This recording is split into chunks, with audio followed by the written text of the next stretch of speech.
lot of people became worried when that demolition sign popped up earlier this year, a sign that something needed to be done, successfully or not, to save this building.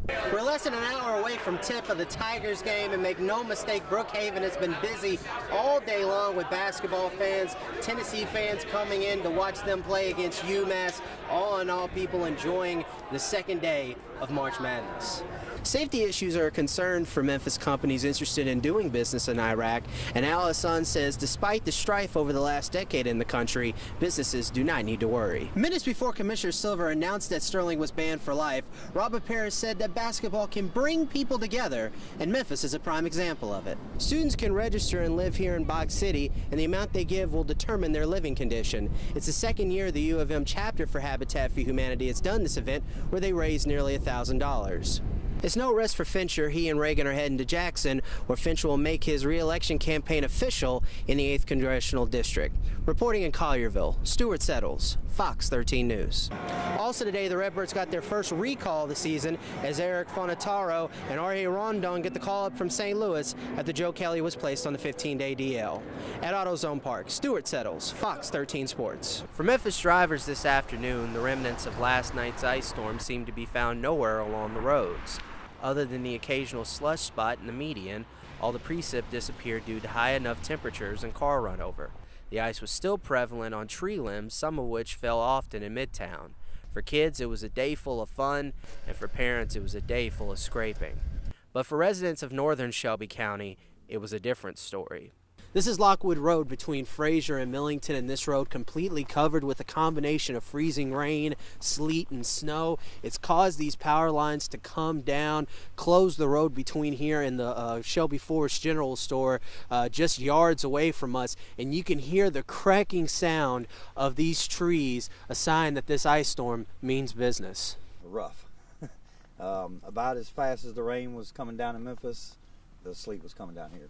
Another sound heard in the area were the chainsaws from tree crews who helped clear the way for MLG&W to restore power. This crew reached this Fraser neighborhood that was out of power for nearly 24 hours. I was just praising God. I'm so grateful that they're here and that we're going to get the power restored. After the flip of the switch, the power was back on.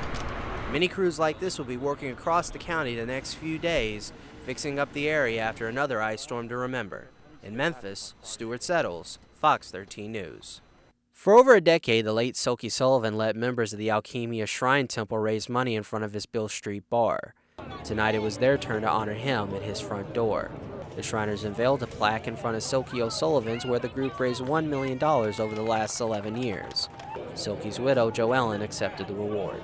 I know he is thrilled today, looking down on us, celebrating this milestone of $1 million being raised, and I know that there's no greater honor that he's received to have this plaque honoring him on the side of the building. The Shriners announced the honor shortly after Silky's passing in May 2013, and they culminated the long wait with their thanks to the Sullivan family.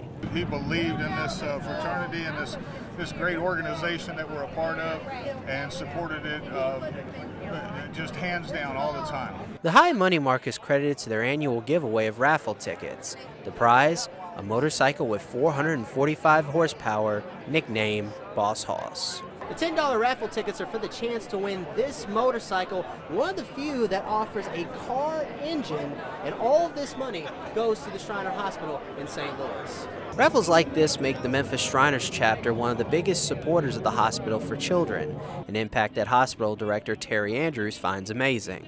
We have 21 temples that are active with us, and Alchemia is in the top 5 in terms of dollars raised. So every dollar they raise allows us to treat more kids, and it's 90 cents of every dollar that goes straight to health care for the kids that we treat. So there are no words for the impact they've had on kids that wouldn't have gotten this treatment otherwise. The Shriners will be in front of Silky's on Wednesdays, Fridays, and Saturdays until Boss Hoss is given away in September, and they seek to keep his legacy alive. Silky, I know you're watching up there, and thank you for your support, and we love being here. Reporting on Bill Street, Stuart Settles, Fox 13 News. After the Grizzlies' overtime win over Oklahoma City last night, Mike Miller was asked a question fans have been pondering for the last week. Someone texted me last night of the game, can you guys make it a little easier? You know, that wouldn't be the Memphis Grizzlies style. The style's given the Grizzlies 2 series-clinching opportunities, the first coming up tomorrow night. Memphis's 3 wins were hard-fought, all coming in overtime and after double-digit leads were squandered. It's something they are not taking for granted. We know it's not going to be easy. We know neither team is going to go out there and blow each other out. Both teams fight. Both teams are able to go on big runs at the right time. So, you know, we're happy with the way things are turning out. One of the big performances in Game 5 was Mike Miller's 21 points, 15 of those points coming from 5 3-pointers. And Coach Yeager's appreciated not only his offensive play, but his defensive play as well. He gets his hands on some basketballs, gets a couple steals, kept his man in front of him, and did a lot of positive things. But, you know, it's basketball nature to feel good when the ball goes in, and you know, him putting it in, lifts everybody up. Despite having a 3-2 lead, the Grizzlies want to keep the underdog mentality in mind and in this everlasting series on their home floor. We got to continue to fight and play as if, you know, we're that team that nobody thinks can win. You know, I think nobody expected us to go into Oklahoma City and win last night. So we have to continue to be that team with the same hunger, the same sense of urgency, even though we're up 3-2. We want to win a game tomorrow. We don't want to go back to OKC. And the guys know that, and we know that, and they know that. So we're going to have to come out with a bunch of energy like we did last game and try to, finish it here. Game 6s have been kind for the Grizzlies as they are 4-0, 2 of those wins coming in series-clinching wins at home. They'll try to keep that up tomorrow. At FedEx Forum, Stuart Settles, Fox 13 Sports.